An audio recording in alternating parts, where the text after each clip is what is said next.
Muchas gracias por estar aquí esta tarde. Continuamos con el ciclo homenaje a Jorge Rueda, a nuestro querido Jorge, y hoy toca recibir bueno, a uno de los grandes conocedores sobre la vida y la obra de Jorge Rueda, que es Pablo Juriá. Pablo Juriá es una persona que forma parte de la historia de la fotografía española contemporánea.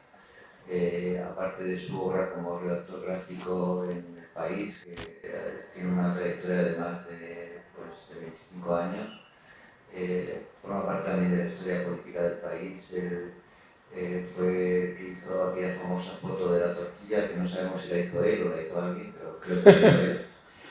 Esa foto que representa un poco lo que iba a ser la España de la transición y de la post-transición, de la época de ese año 74, que era un poco el precedente de lo que iba a pasar en España y que afortunadamente pasó. Y bueno, pues Pablo después, aparte de su labor como redactor gráfico, tiene una labor docente, fue profesor de la Universidad de Sevilla de fotografía y aparte de todo, pues en los últimos años de su trayectoria profesional fue director del Centro Andaluz de la Fotografía durante 10 años, y en esos 10 años pues, tuvo la gran visión de inaugurar el nuevo centro del Centro Andaluz de la Fotografía en su nueva sede, con dos exposiciones emblemáticas. Una era la exposición de Morenati, Emilio Morenati, que era un fotoperiodista, y también la exposición de Jorge Rueda.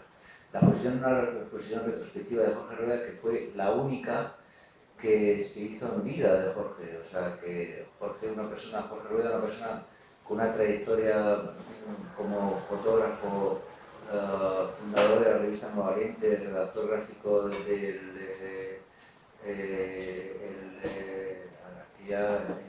Triunfo, de la revista Triunfo, que fue una revista muy importante en la transición española. Pues resulta que hasta el 2007 no tuvo la exposición que se merecía. Y bueno, eso fue gracias a la visión y sobre todo el trabajo que hizo Pablo Juriá para que esa exposición se realizara. Él es gran conocedor de su obra y sobre todo de la parte humana de Jorge, ¿no? de esa relación de amistad, de compañerismo, de amor por la fotografía que entre los dos establecieron. Creo que es una grandísima suerte tenerte, Pablo, aquí, para que desde tu visión personal puedas analizar la relación que tuviste con Jorge y sobre todo eso que es lo que nos ha quedado, porque realmente podemos construir la historia de lo que somos gracias a la memoria y lo que queda. Y lo que queda ha sido la exposición de Jorge, que podéis visitar todavía hasta final de febrero en la Escuela Apertura, en la Escuela de Fotografía o Centro de Fotografía Apertura, y después hasta el 31 de enero en la Sala de Carcabel. Esa exposición de 99 imágenes que Jorge decidió que pasaran a la posteridad y que gracias al trabajo que hizo después de ponerse de acuerdo con Jorge Rueda para que esa exposición formara parte del patrimonio del Centro Andaluz de la Fotografía, gracias a eso podemos contemplar originales del trabajo de Jorge, que si no habrían sido destruidos como todo lo que quedó de él, como su archivo y los originales que quedaron todavía sin que nadie accediera a comprarlos. Hoy vamos a tener la posibilidad de compartir esta tarde con Pablo Juriá. Gracias, Pablo, por estar aquí. Y bueno, pues muchas gracias a todos vosotros por venir a acompañarnos esta tarde. Y al final de su charla estableceremos un coloquio y bueno, estamos abiertos para que podamos intentar analizar y sobre todo conocer un poco más a esa figura de la fotografía española contemporánea tan emblemática y sobre todo tan singular que fue Jorge Rueda. Gracias, Pablo. Gracias a ti. Gracias a ti, Carlos, gracias a Michel Toro, a mucha gente que hay aquí. Yo me siento un poco incapaz de hablar aquí, estando aquí Santos, estando aquí Carlos, en fin, estando gente que conocen la obra de Jorge y conocían a Jorge fantásticamente. Santos ya se sabe que hizo también una parte significativa e importante de 4 direcciones y que lógicamente pues él tiene un conocimiento de Jorge. Pero lo que pasa es que, digamos, que somos diferentes a la hora de construir el perfil de alguien, porque Jorge era tan personal, ¿verdad?, que valen todas las diferentes acepciones que tú puedas tener de un personaje tan entrañable, tan extraño, tan diferente como era Jorge. Bueno, y he querido poner el cartel que han anunciado, que a mí me parece genial, porque tiene muchas claves. Pone 20N, que ya creo que me parece que ya es una de las cosas más simpáticas que puede tener, sobre todo con el otro cartel. Y esta foto tengo que decir que la puse ayer en Instagram pensando que ya no tendría problema. Bueno, en el 76, no me he traído la revista, se la he dejado a Carlos. Una entrevista, una revista del 76 de Nueva Lente, donde está mucha parte de la obra de Jorge y está esta imagen. O sea, en el 76 esta imagen se podía ver con mucha naturalidad y acabábamos de salir del franquismo, ¿eh? Y hoy, sin embargo, esta foto a mí me la han yugulado ayer. Internet. Me la ha yugulado. Me ha dicho que no podía. Entonces he tenido, no me ha quedado más remedio, porque a mí lo que me interesaba era seguir manteniendo el tema y he tenido que poner, pues, otra cosa. He tenido que poner la otra foto, que es, por cierto, mucho más dura que esta, porque esta tiene menos intencionalidad política que podría tener, por ejemplo, la que se ha puesto, la que he puesto luego, que es esta, que si recuerdan es ese general que está cargado con el cielo. Y además me va muy bien con el título de un mamón en el reino de los cielos. Bien. Y luego explicaremos, aunque ya veo por la risa, que todos conocen la historia de los mamones, ¿no? O sea, pero bueno. Vamos a ver, yo conozco a Jorge, yo voy a hacer una historia sentimental, personal, cercana, que luego le podemos dar toda la entelequia intelectual que queráis, pero en un principio a mí me gustaría tratar el factor humano, que es que me parece muy importante en Jorge resaltar esa historia. Yo conozco a Jorge muchos años, hace muchos años, en unos 80 y tantos, en un taller de fotoplin precisamente en Málaga. La voy a poner a tope para que la vean. Ahí tienen ustedes a Jorge. Perdón, ahora, a tope. ¿Se ve bien? Sí. Era guapo, ¿eh? O sea que no era un figura. Delgadito, en fin, era una persona muy... Bueno, en ese taller hubo muchos fotógrafos. Estaba, por ejemplo, que yo recuerde, César Lucas, que lo vamos a ver ahora. Estaba también Ucalele. Y me figuro que estaría ahí más de uno. Yo estaba allí haciendo fotos. Y casi no me acuerdo de nadie. Me ha dicho, por ejemplo, mi amigo Carlos, que estaba allí Manolo Falce. Yo no lo vi. No, Manolo Falce no lo vi. Vale. Yo no recordaba ahí a Manolo. A ti tampoco te recuerdo allí. Porque tú no estuviste, ¿vale? Claro, exacto. Tú estabas entonces en el círculo. Estabas llevando el tema del círculo. Porque esto me parece a mí que es en el 82, 83, cuando estabais vosotros en el círculo. No, más tarde, 85. 85 fue cuando nosotros entramos en el círculo. Bueno, yo con la fecha no me hagan ni puñetero caso. 85, ¿no? El fotoprint. Hubo dos fotoprint. Yo vine a uno. Vine a este. Bueno, Jorge, aquí tengo que decir que cogió a la modelo más extraña que había. No era una modelo normal. Miren, os voy a poner otra modelo que eligió en su momento, tanto verán, que les va a sorprender. Mi amigo César Lucas cogió ni más ni menos a una chica fantástica, en fin, exuberante, le echó agua para que el agua levantara los pechos, en fin, las cosas. Quiso hacer un triunfo, un interview, ¿no?, de las cosas que él hacía. Digamos que no era el modelo que eligió Jorge.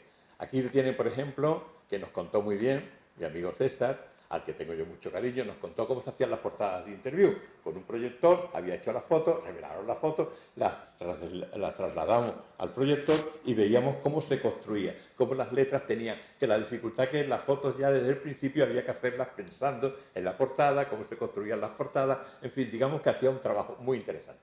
Bueno, y fíjense cómo daba la clase, con un pedazo de puro y se quedaba tan pancho. Bueno, eso, claro, como ya ven que estamos hablando de otros tiempos, yo siempre acuño esa imagen, pero en realidad es verdad lo de otros tiempos. Y ahí tienen a Ucalele, que también estuvo. Esas fotos son todas mías, que yo las hice en ese taller. Pero yo cuando conozco a Jorge, que ya lo conocía, porque yo tengo muchas nuevas lentes, ya lo había, yo soy mitómano, como todos, yo creo que todos los fotógrafos somos muy mitómanos, y yo adoraba las cosas que hacía Nueva Lente Jorge, porque me parecían absolutamente estruendosas. Hoy suenan mucho más sencillas, pero en su momento, el año 1971, 1973 y 1976, cosas que recuerdo, eran muy fuertes. Eran tan fuertes que realmente tú decías, bueno, y sin embargo hoy suenan un poquito suaves, porque claro, ya digamos que él nos ha enseñado a ir por un camino determinado, y ese camino, desde luego, yo tuve la suerte de participar y ver. Ahí tienen la foto. La modelo era lo más extraño del mundo, no era nada especial, no era nada grandioso. Le puso un gorro de agua, hizo la mejor foto que había allí.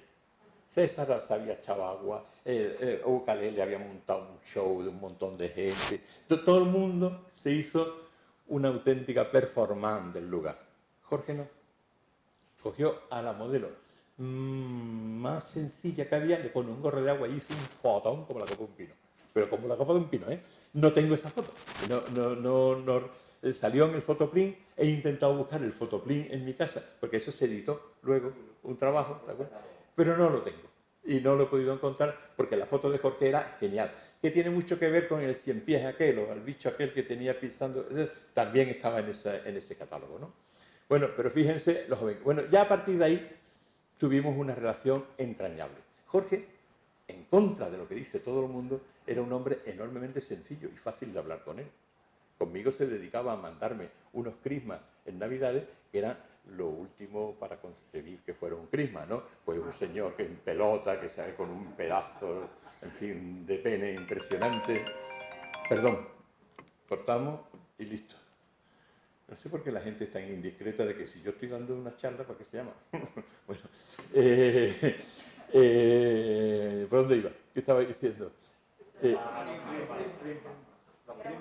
Los crismas eran de lo más golfes que se podían hacer. Luego veremos algunos, porque luego los fue editando. Pero a mí, sobre todo, ya me impresiona, me voy a adelantar un poco en el tiempo, porque voy a poner uno de los que me mandó cuando yo ya estaba de director en el centro, que es una golfería de Jorge, ¿no? O sea, esas son de las cosas... El dedín. El dedín. Fíjense cómo es el dedín. El dedín dice: el ocupadísimo señor director del Centro Africano de la Pornografía, practicando un severo test de idoneidad a una nueva miembro de la plantilla de la institución.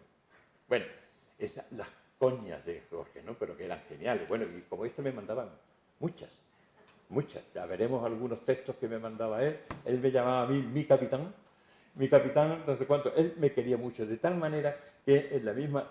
No digo lo de me querer mucho para quedar bien aquí, diciendo que era mi amigo, no. Es que Jorge era difícil que exteriorizara sus sentimientos.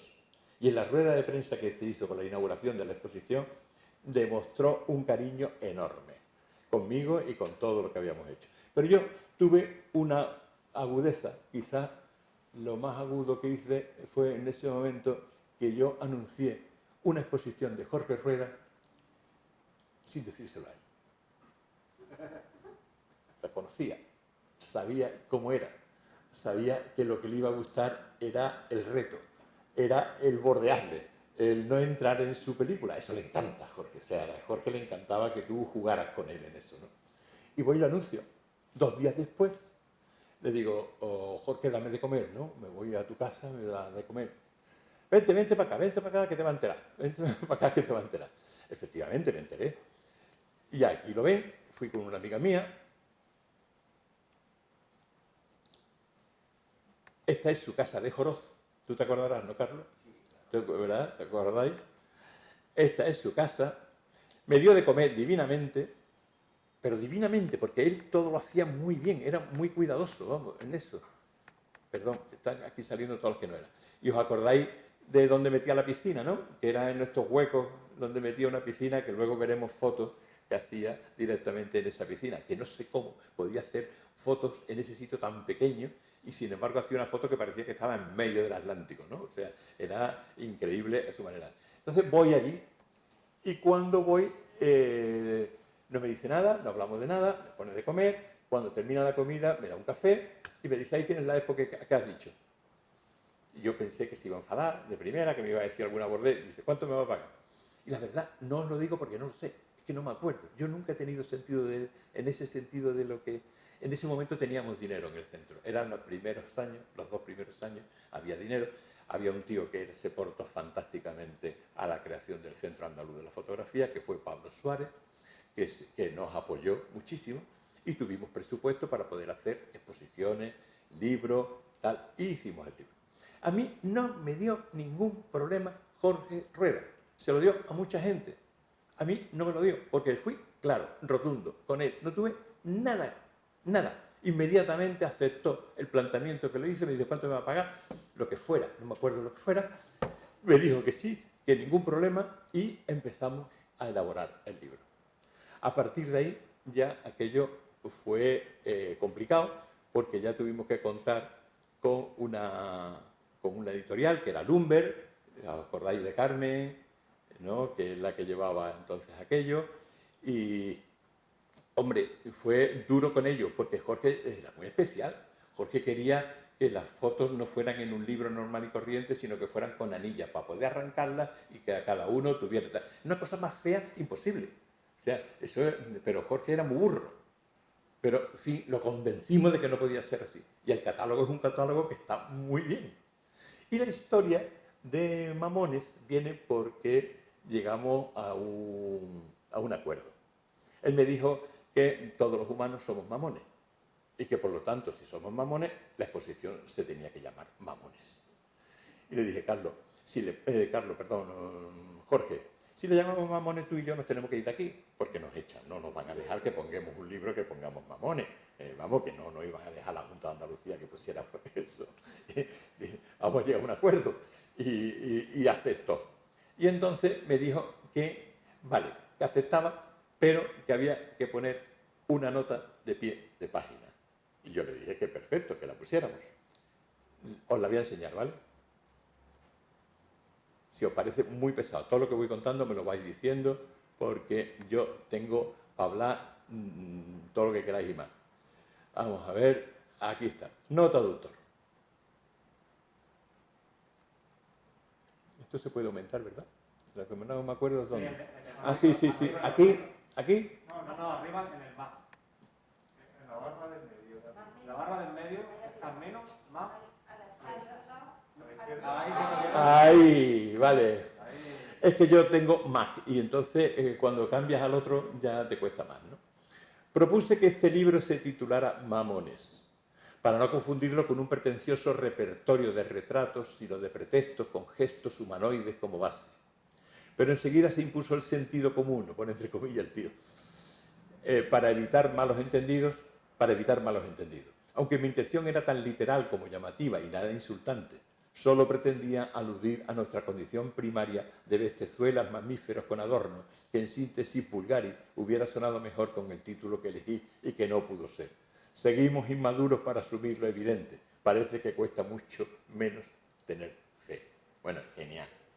Yo le dije que sí, que pusiera lo que le diera la gana dentro del libro, pero que no se podía llamar Mamones porque digamos que no...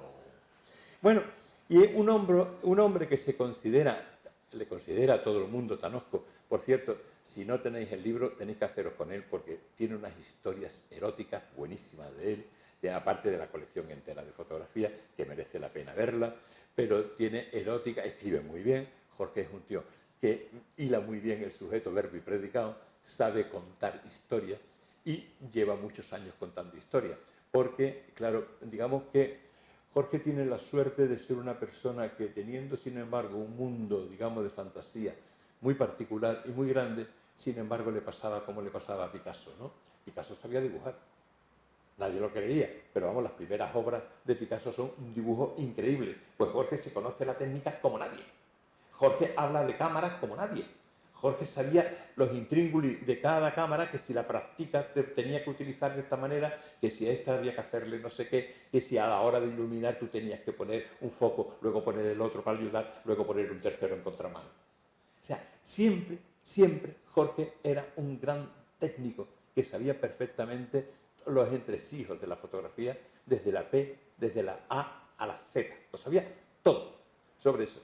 Pero, sin embargo, todo eso que sabía lo tiraba y jugaba, que es la clave de él.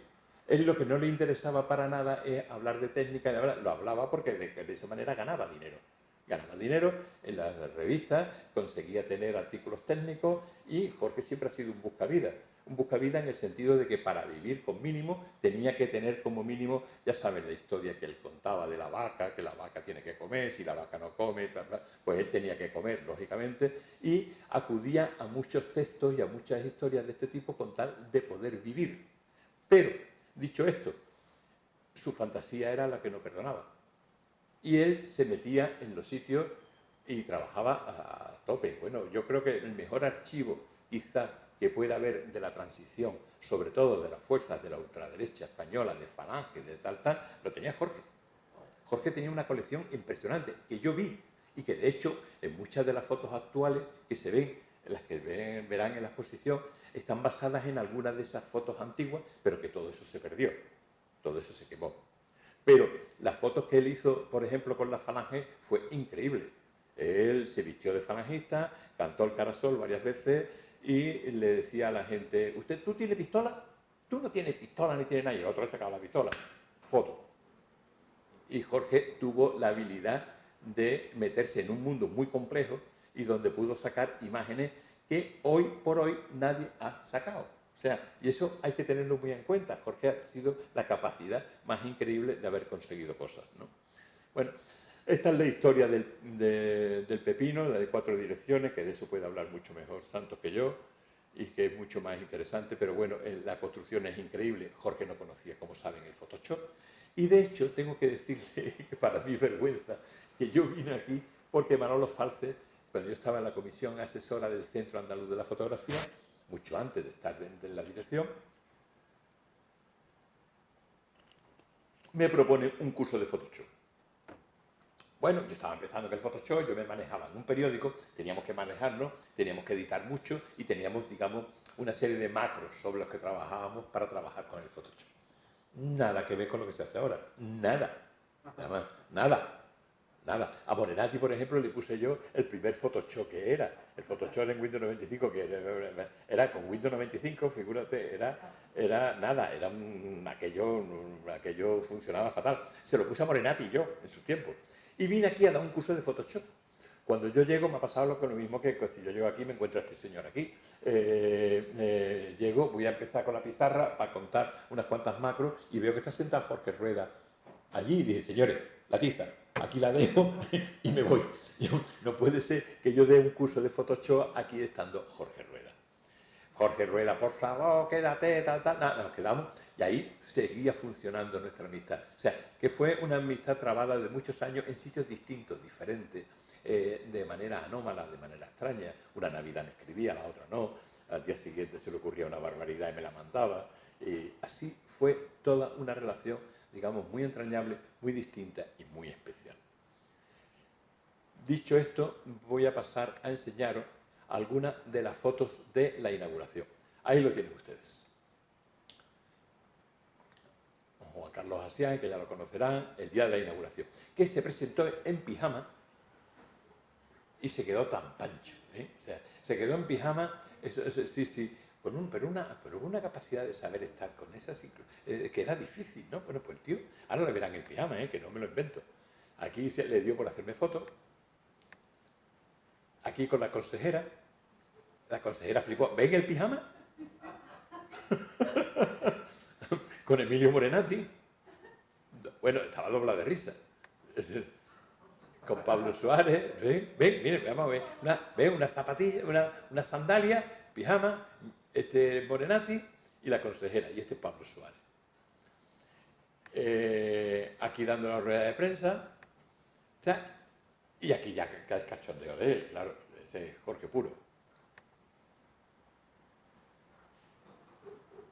Esas son las típicas fotos de él, ¿no? Estas las ha hecho Bonilla, un fotógrafo de Almería, que me mandó todo el archivo para que lo tuviera. Y, hombre, creía que sería interesante que lo vieran ustedes, ¿no? Bueno, ahí saludando a Manolo Chávez. delante de Manolo Falce. Y miren la cara de él. Y Manolo Chávez me dice, Manolo Chávez es un amigo mío, yo le tengo mucho cariño, y me dice, Pablo, esta exposición se puede ver, porque tengo entendido que aquí, en fin, hay unos penes y unas cosas, hay unos pollas muy grandes, y esto es para verlo y tal. Presidente, aquí se puede ver todo. Y efectivamente se dejó hacer fotos con todo, ¿no? Y no tuvimos ningún problema, al revés, lo pasamos en grande el día de la inauguración. Ahí hablando, que nos puso... Esto fue una posible portada que podía tener Human. Esa fue la portada. ¿Lo recuerdan? Hay dos portadas. Hay dos portadas, exacto. Esa y la otra, que es la de la tapa dura. Sí. Esa que es la tapa blanda y la tapa dura que es la de Eso es. la isla. Efectivamente. Bueno, pues mira, yo siempre me lío con una y con otra, a pesar de que... Y aquí la tortura grande, esto no tiene nada que ver, esto fue otro día, que como siempre sacaba los cuernos cada vez que podía, con Alberto Garciali, conmigo y con Juan Carlos Asián, ¿no? Bueno, digamos que, bueno, estos son joderos, esto porque como yo fumaba puro, de vez en cuando te mandaba cosas como esta, ¿no? Esta luego salió en algún sitio, la mandó en algún sitio, pero vamos, conmigo se podía fumar joderos. Bueno, pues así era todo, ¿no? Pero os voy a poner otras cosas para que veáis. Así funcionaba el caballero, ¿no? Bueno, aquí esto era para no hurtarles nada. La cantidad de correos que nos íbamos intercambiando, ¿no?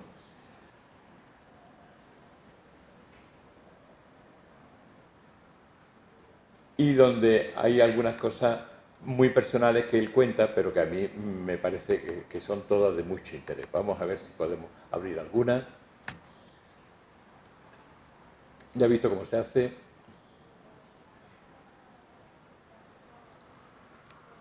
Hola amigo Pablo, grandísima tarde con vosotros. Acabo de reparar en que no hemos tocado derechos de auto Lumber y es tema planteable a que quizás tú puedas sondear y así se ahorran malentendidos no deseables. Él contaba con mucha dificultad a la hora de hablar con la gente.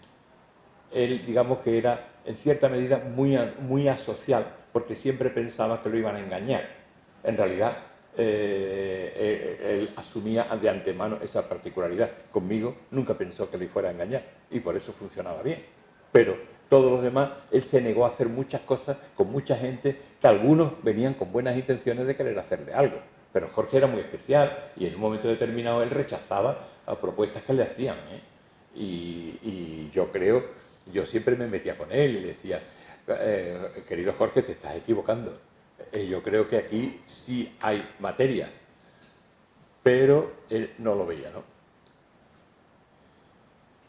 Voy a ver si encuentro algunos de los textos más significativos. Es que en realidad estos venían con dibujitos, que es lo que no vemos aquí. No están los dibujitos, ¿no? Están, pero... Eso debe ser un dibujito, ¿no? Porque está grande. Nada. Lo siento, ¿eh? La verdad, me da mucha pena porque hay algunas cosas que son muy buenas.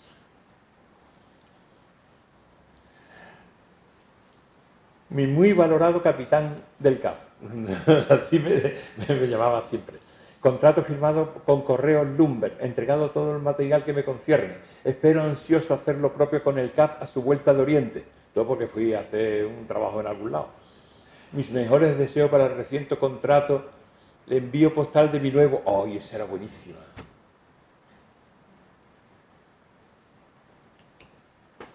Eso lo tienen ustedes que ver. Como yo me llamo Pablo, lo que hago es que lo pongo así y ustedes lo ven desde lejos, ¿vale?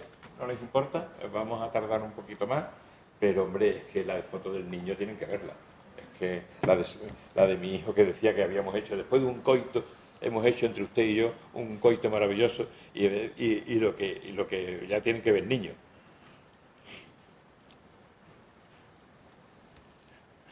Voy lo más rápido que pueda, ¿eh? Pero es que merece la pena ver alguna cosa de estas, ¿no?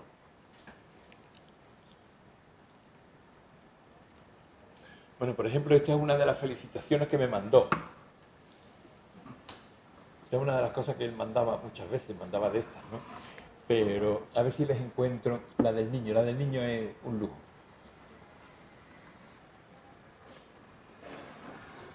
Ese es el niño. El nuevo vástago. Bueno, claro, esto, tú te levantas un día con muy mala sombra y de pronto te encuentras que en el correo te manda cosas como esta y te alegra el día, ¿no? Porque no tenía nada que ver. Dice, espero ansioso hacer lo propio, contrato firmado con correo. Mis mejores deseos para el reciente contrato de su vástaga. Le envío postal de mi nuevo hijo, concebido con mi señora en el último viaje a Madrid. Salud, mi capitán. Eso eran los textos de él, ¿no? O sea, quiero decirte, es un tío que vivía la vida de una manera tan especial. Bueno, pero ya no les voy a enseñar eso porque serían muy largos y sería muy pesado el verlos así. Porque además el tema de él es que lo hacía con unos colorines muy curiosos, muy interesantes, ¿no? Vamos a ver algún texto en donde yo señala, porque lo que nos ha contado, lo de la historia, esa, ¿no?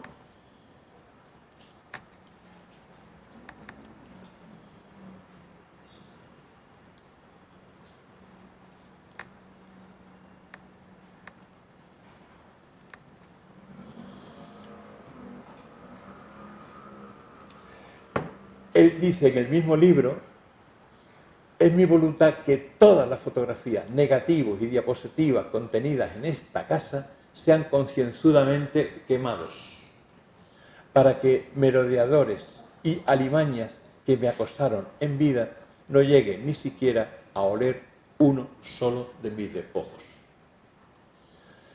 Se me nota algo chamuscado, ¿verdad? Sin embargo, me regodea el ánimo la aureola de maldito que me atribuyan los que no consiguen torearme. Igualmente debe saberse que he invertido mucha energía y renuncias por conseguir un mínimo, ridículo y relativo grado de libertad y que siento un indescriptible placer con el uso que hago de ella. Bastante claro tengo lo que me seguiré negando a hacer y cada vez me preocupan menos sus repercusiones. Cuanto más viejo, más libre y cuanto más libre, más radical. Ese era Jorge.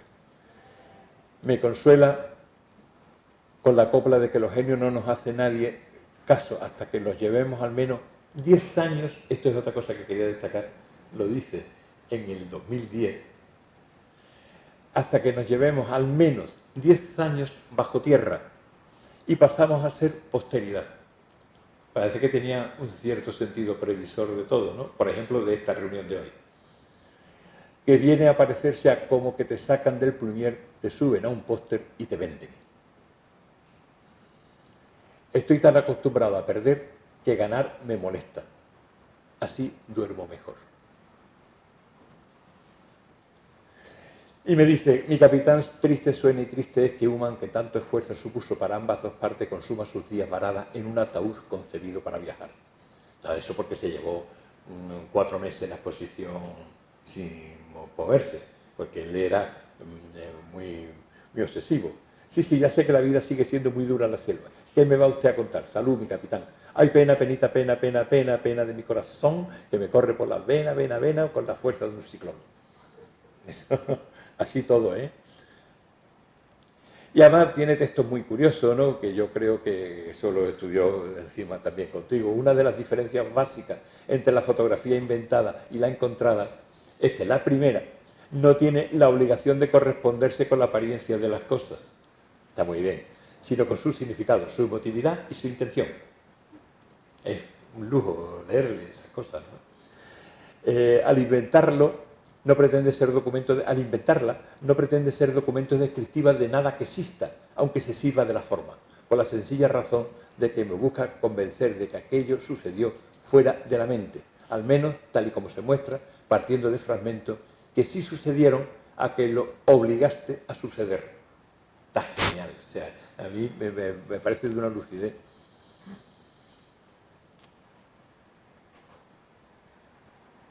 Bueno, eso está en en la primera parte del libro, ¿no? Eso está. Bueno, aquí lo he traído porque estamos en Málaga los dos. Yo le hago una oferta, entonces ya había venido la gran crisis, yo le hago una oferta de que no tenemos dinero, pero que su obra se puede quedar en el CAF y que él decida cuáles son sus herederos para que en un momento determinado se le pudiera pagar por cada vez que se hiciera, cada vez que se moviera, cada vez que se hiciera algo de los derechos de autor, se le pagara a la familia, se le pagara a lo quien fuera. Él me dijo que lo iba a pensar, pero estábamos ya y ya se mete en cama ya. Venimos Carlos Pérez Siquiera aquí a una exposición, a una cosa o un jurado, venimos a un jurado, intentamos ir a verlo. Llamamos y nos dijo que no fuéramos, que no quería. 3 días después se murió. No le dio tiempo ni a analizar la posibilidad de que a lo mejor la obra hubiera podido quedar en el centro y se hubiera podido luego pagarles de alguna manera con un contrato firmado, tal, con el centro y tal, de que su obra se pudiera seguir viendo, pagándole lógicamente a la gente que él dijera, ¿no? Que él pensara, ¿no?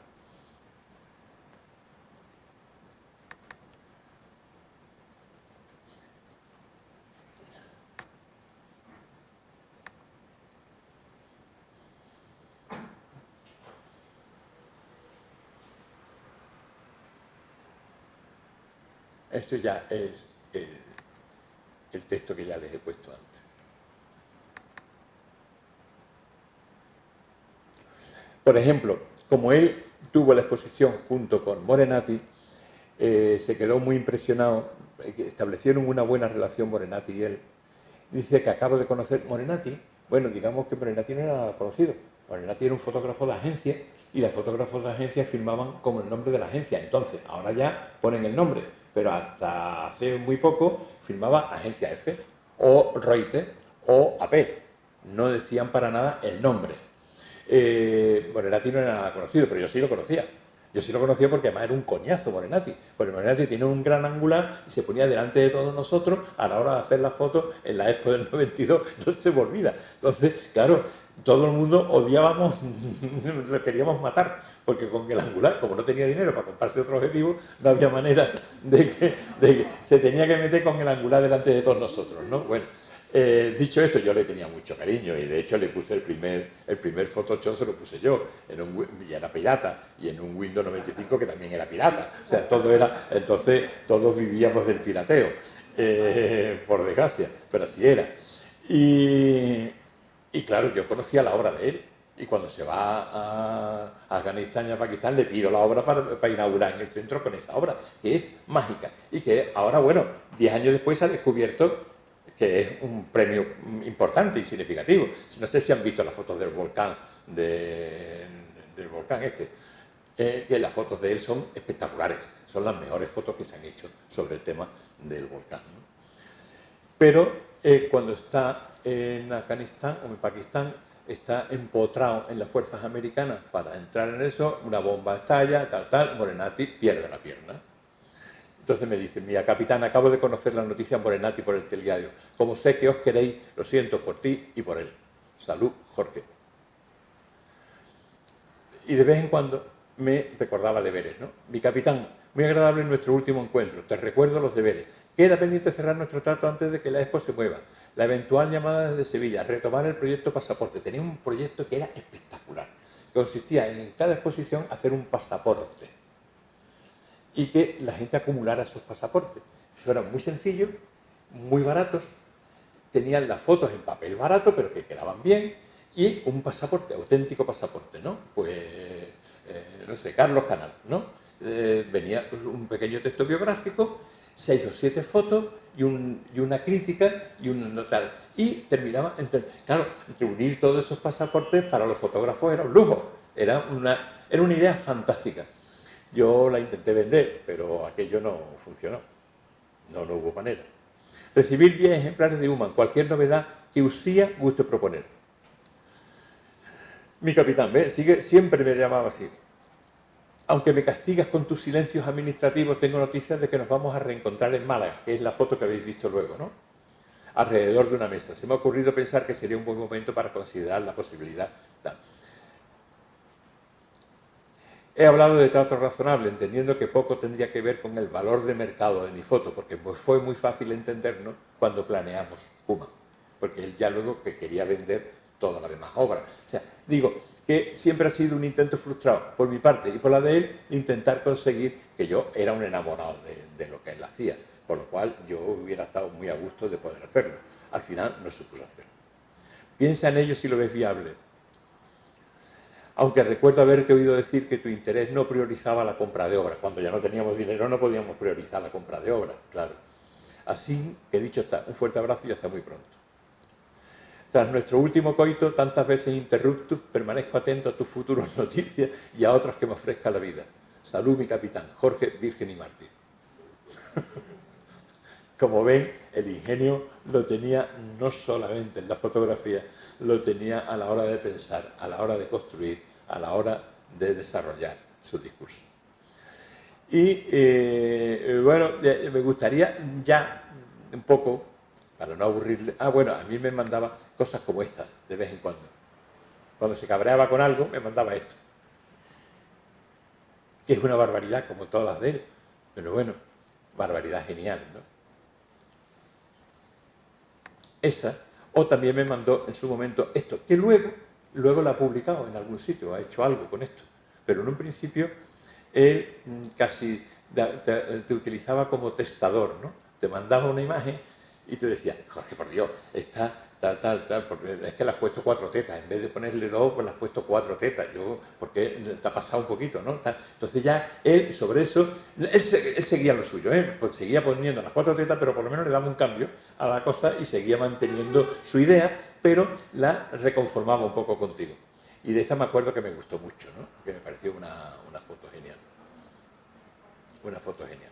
Lo que nadie sabe es que él iba por la calle y sacaba a gente muy conocida, en Almería fundamentalmente, que fue la primera parte de toda su obra. Todas esas fotos que él sacaba, luego, por ejemplo, la de la obispa, la foto, esa era una mujer conocidísima allí. El único tema es que él no quería que nadie conociera quién era esta señora.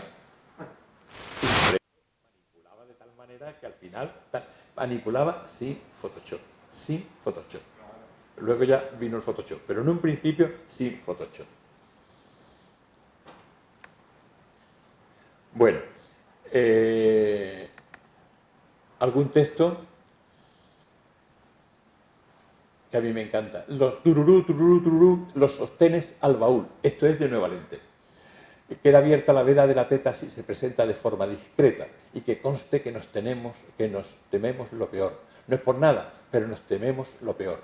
No en vano llevamos mucho tiempo sacando tetas veladas, disimuladas, ensombrecidas, despezonadas, artísticas.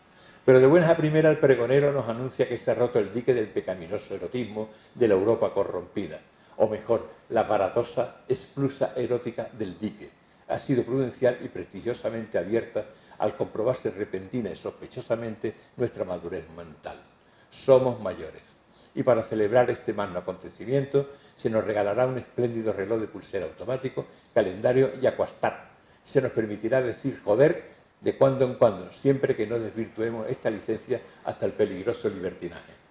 Bueno, es que lo vemos venir de verdad, quizás lo más cómico de las ausencias de censura, de cierta censura, ¿se entiende? Bueno, como esto tiene miles. Dice, y al final termina, nuestro servicio de espionaje ministerial nos comunica el temor de que la afirmación que acabamos de hacer es mentira podrida. Según este rumor, el material teta vuelve a ser vehículo de condenación eterna y se nos ofrecen 2 opciones. O el agua torna a su cauce, sin teta, claro, o se procede al restablecimiento de la Santa Inquisición. Nosotros, conscientes de los peligros pesados que podríamos dar, nos inclinamos democrática y voluntariamente por el voto de obediencia. Le hemos cogido cariño al voto de obediencia. Esto lo hace con Franco. O sea, que es que ellos se pasaban 4 pueblos. Como la FAL se pasó 4 pueblos en su momento con las portadas y luego el contrabando venía por dentro. Nueva Lente le censuraron muchísimas veces, más de una vez y más de 2. Y sin embargo, siempre estaban ahí, venga a pinchar, porque era la única posibilidad que tenían que hacer. Las fotos famosas del tío con la teta fuera, ese que está tal, con la lengua y tal, esa que han visto antes, esa foto sale 2 meses después de la muerte de Franco. es que era muy fuerte. O sea, es que eso no era factible que saliera en esa época. Él, sin embargo, siempre fue muy osado. Y luego, claro, el problema es que todo lo que vemos de Jorge, Jorge es un cartelista espectacular. Jorge es el Josep Renau del siglo XXI. Es que nosotros ponemos los carteles de la República de Renau y ponemos muchos carteles de imágenes de Jorge Rueda y resulta que vemos ahí una transición fantástica de comunicación entre uno y otro. O sea, ahí maman el uno del otro increíblemente. Y sobre todo porque es que encima Jorge nunca habla desde el concepto de arte, de artista. Él siempre se mete con el concepto de artista. No, mire usted, yo soy un fotógrafo. A mí no me cuenten historias. Y encima se saca a Ferdinand de Saussure, se saca a Noam Chomsky, él se conoce todo eso y saca artículos diciendo, no me cuenten historias. Miren ustedes, yo soy fotógrafo, no soy más. Y sobre eso quiero basar todo lo que digo. Yo no soy artista. Cosa que en la época mucha gente, tú sabes, que iba muy cargado del concepto de querer ser artista, ¿no? Entre comillas, ¿no? Bien.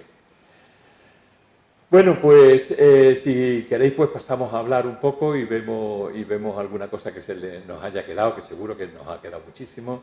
Y eso, porque es que si no, yo tengo aquí muchísimos textos, pero tampoco quiero...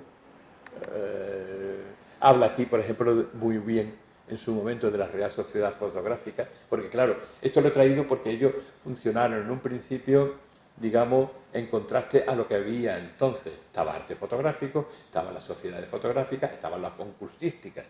Y Jorge rompe, y Nueva Lente rompe con todo eso. Rompe de tal manera de que ya se deja, de alguna manera, todas esas revistas se vienen un poco abajo, poco a poco. Nada más que mantienen aquellas que tienen un criterio distinto y fotográfico, como Fotovisión, por ejemplo, o como Fotoprofesional, o como los que venían de Francia, La Cámara. Pero aquí en España fracasan otro tipo de revistas. Zoom y toda esa historia, después de que ya deja de estar Nueva Lente, vuelven a tener un poco de cuerpo, pero en un principio no tenían cuerpo, no existían. No existían porque Jorge Rueda, de alguna manera, con Nueva Lente, y digo yo Jorge Rueda, está Pablo Pérez Mínguez, está Foncuberta, hay mucha gente ahí metida, gente de categoría, está Manolo Falce, y está tenían también un Nueva Lente 2, me acuerdo que se llamaba, donde venían cosas de cine, donde estaba Ángel Sánchez Arguindey, había mucha gente que trabajaba en la revista y todos eran los intelectuales de la época, los intelectuales más significativos de esa época, ¿no? Y que de alguna manera dieron un quiebro muy importante a la fotografía, que era un quiebro que en España no había nada, pero que sin embargo era muy representativo de lo que se estaba haciendo fuera. Es lo mismo que pasó con Almería y pasó con Afal. O sea, digamos que hay diferentes, digamos, como células aisladas, extrañas, donde funciona de pronto con un nivel muy alto, aunque lo cotidiano era muy bajo, era un nivel, digamos, de mucho menor interés, ¿no? Bueno, pues si les parece, esto les digo que aquí intenta defender un poco, en su momento, a la Sociedad Fotográfica de Madrid, ¿cómo se llamaba? La Real Sociedad Fotográfica. Entonces, para decirle que ellos no van en contra de ellos, al revés, que lo que quieren es apoyarlo. Porque Jorge era, cuando quería ser diplomático, lo era y mucho. Lo era y mucho. Cuando le interesaba con el tema de la fotografía, porque él defendía el concepto de la fotografía como una de las claves, no lo era diplomático, nada más, se pelea con Alberto Anau, se pelea con mucha gente, pero sin embargo, con los fotógrafos en sí, él mantiene. Y aquí le viene a decir que no van contra la sociedad fotográfica, sino simplemente que tienen que matizar que ellos están en un lado, nosotros estamos aquí, pero que en ese juego tenemos que entendernos todos, lo cual pues indica un talante universal como pocos, ¿no? Y bueno, podemos seguir muchísimo, pero yo no quiero cansarle. Lo que podemos hacer, si queréis que sigamos, pues podemos seguir hablando entre nosotros y viendo, en fin, algunos matices que seguro que tendrán ustedes miles sobre esto. Pues muchas gracias. ¿Vale?